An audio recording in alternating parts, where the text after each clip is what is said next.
Until a few weeks ago, this was a no-go area for the Afghan army. It was the administrative capital for ISIL in eastern Afghanistan, and it was well defended. But after weeks of tough fighting, the army and local villagers succeeded in pushing them back. For almost a year, ISIL was in total control here. People had to flee for their lives. The group closed Jazeera High School in Achin district and made it their headquarters. On the wall is written Khorasan, their name for Afghanistan. Not all the pupils have returned because of fear.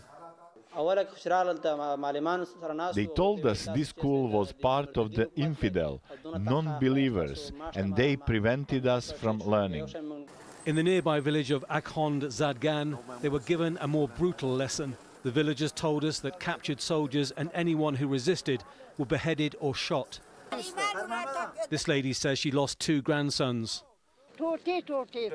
They cut my grandson Ali to pieces and beheaded him. Hakim was shot dead. Now I have been left destroyed. These dogs killed both of them. If they saw someone shaven, they would beat them very badly. But if they found an Afghan army soldier, they would behead them and then put the head on the stomach. They left a note saying it had to be left for a certain time, and if anyone moved the body, they would receive the same punishment. The army says it has pushed ISIL back 8 kilometres and liberated 22 villages.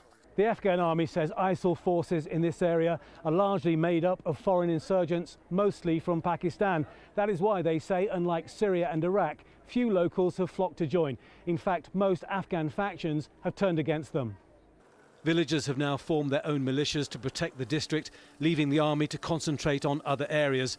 But ISIL is not far away. They still have thousands of heavily armed fighters, and they are by no means defeated. If the government stands with us, they will not be able to retake this area. But if they don't help us, they could take it tomorrow. The Afghan army is stretched and poorly equipped, and people here know ultimately their lives are in their own hands. Tony Birtley, Al Jazeera, Achin district, eastern Afghanistan.